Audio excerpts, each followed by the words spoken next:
સ્તુતિના બલિદાનો ચડાવીને પરમેશ્વરનો આપણે આભાર માનીએ. હાલેલુયા. અને એટલા માટે પરમેશ્વરે આ વેદી ને સ્થાન બનાવ્યું છે તાકી આપણે આવીને પરમેશ્વરનો ધન્યવાદ કરીએ અને આભાર સ્તુતિ કરીએ. વહાલાઓ, સમય જતા પરમેશ્વરની આરાધના કરવા માટે, પરમેશ્વરનો ધન્યવાદ કરવાને માટે આપણે જોઈએ છે. ત્યાર પછી એ નિયમ શાસ્ત્રનો જમાનો આવે છે અને નિયમ શાસ્ત્રના જમાનાની અંદર પરમેશ્વરે મૂસાની સાથે વાત કરી. નિર્ગમનનું પુસ્તક 25 અધ્યાય 8મા વચનની અંદર ત્યાં પરમેશ્વરે પસંદ કરેલા સેવક મૂસાની સાથે વાત કરે છે અને પરમેશ્વરે મૂસાને કહ્યું કે મારા લોકને તું કહે કે તેઓ મારે સારું એક પવિત્ર સ્થાન બનાવે, જેથી કરીને હું તેઓના વચમાં રહું. મારા પ્રિય ભાઈ અને બહેનો, આપણે જોઈ શકીએ છીએ કે પરમેશ્વરે જે મૂસાને જે રીતે નકશો આપ્યો હતો, દર્શન આપ્યું હતું, એ જ પ્રમાણે મૂસા પરમેશ્વરને માટે સ્થાન બાંધે છે જેનું નામ છે મુલાકાત મંડપ. બધા બોલો, મુલાકાત મંડપ. મૂસા અને ઇસ્રાયેલી પ્રજાએ લાકડા દ્વારા અને અલગ અલગ કિંમતી વસ્તુઓ દ્વારા પરમેશ્વરે જે રીતે માપ આપ્યું હતું વહાલાઓ, એ પ્રમાણે મૂસા અને ઇસ્રાયેલી પ્રજાએ પરમેશ્વરને માટે મુલાકાત મંડપ બનાવ્યો. અને એ મુલાકાત મંડપની અંદર પરમેશ્વરની હાજરી ઉતરતી હતી. લોકો પરમેશ્વરની સાથે મુલાકાત કરતા હતા અને ત્યાં અદ્ભુત રીતે એ મુલાકાત મંડપની અંદર ત્યાં પરમેશ્વરને માટે બલિદાનો થતા. એ લાંબી વાતને આપણે જાણીએ છીએ. પણ શા માટે મૂસાએ પરમેશ્વરને માટે મુલાકાત મંડપ બનાવ્યો? એટલા માટે બનાવ્યો કે મૂસા અને ઇસ્રાયેલી પ્રજાનો મહાન એક છુટકારો પ્રાપ્ત થયો. બોલો આમેન. ઇસ્રાયેલી પ્રજા, યહૂદી પ્રજા એ મિસ્ર દેશની અંદર ભયંકર ગુલામીની અંદર તેઓ જીવતા હતા, ત્રાસ ભોગવતા હતા. પરંતુ પરમેશ્વરે મૂસાને પસંદ કર્યો, એક આગેવાન તૈયાર કર્યો અને મૂસા મારફતે ઇસ્રાયેલી પ્રજાનો અદ્ભુત છુટકારો, બલિદાનના રક્ત દ્વારા એ છુટકારો પ્રાપ્ત થયો.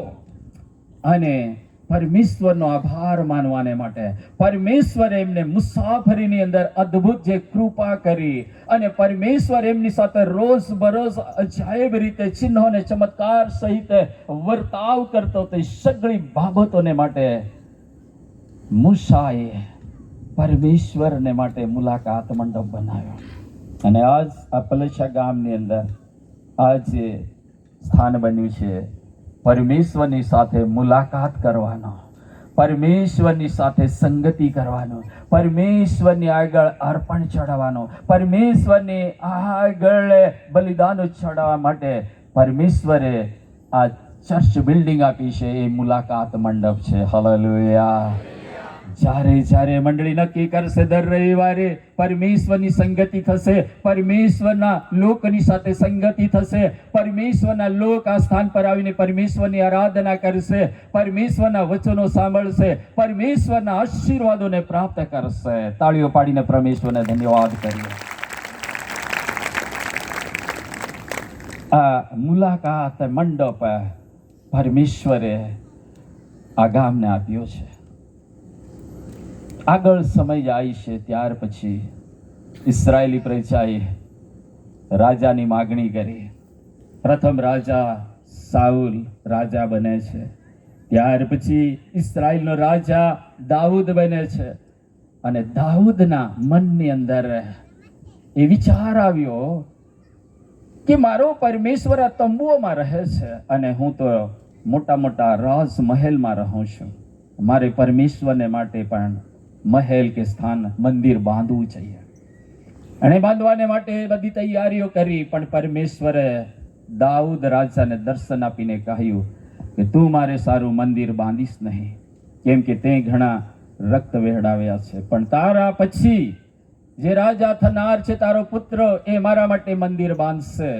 અને મારા વહાલા ભાઈઓ અને બહેનો, સુલેમાન રાજાએ પરમેશ્વરને માટે મંદિર બાંધવાની શરૂઆત કરે છે.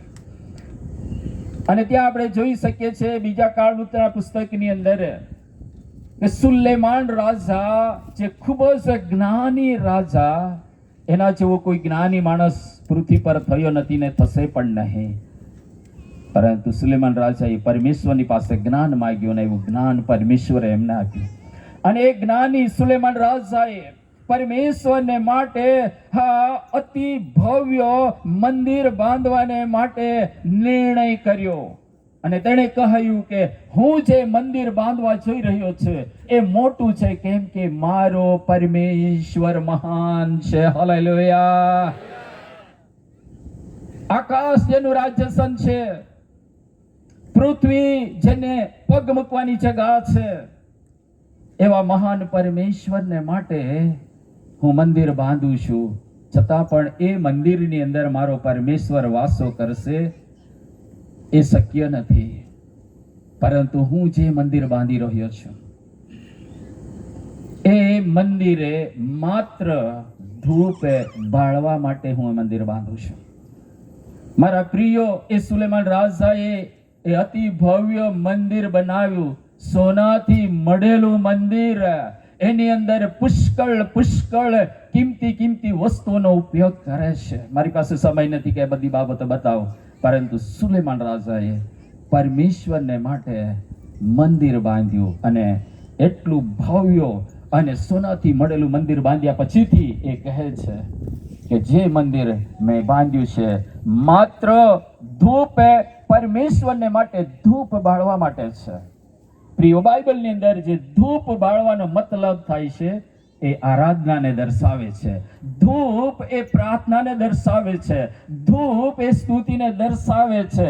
મતલબ કે સુલેમાન રાજા કહે છે જે મેં અતિ ભવ્ય અને અતિ મોટું મંદિર બાંધ્યું છે માત્ર પરમેશ્વરની આરાધના કરવાને માટે, પરમેશ્વરની આગળ અર્પણ ચડાવવાને માટે, પરમેશ્વરની આગળ સ્તુતિના બલિદાનો ચડાવવાને માટે એ સ્થાન મેં બાંધ્યું છે. વહાલાઓ, યાદ રાખો, જ્યારે પ્રભુના લોક પ્રભુના નામમાં ભેગા મળે છે, ચાહે 2 હોય યા 3 હોય યા વધારે હોય છે, જ્યારે તેઓ એક મનના થઈને પ્રાર્થના કરે છે, જ્યારે એક મનના થઈને તેઓ સ્તુતિ કરે છે અને પરમેશ્વરની આરાધના કરે છે, ત્યારે એમના મુખમાંથી નીકળતી સ્તુતિ, એમના મોંમાંથી નીકળતી આરાધના પરમેશ્વરની હજુરની અંદર જેમ નૂહના વેદી પરથી જે અર્પણની સુગંધ પરમેશ્વર સુધી પહોંચી, એ જ પ્રમાણે આપણે સ્તુતિની સુગંધ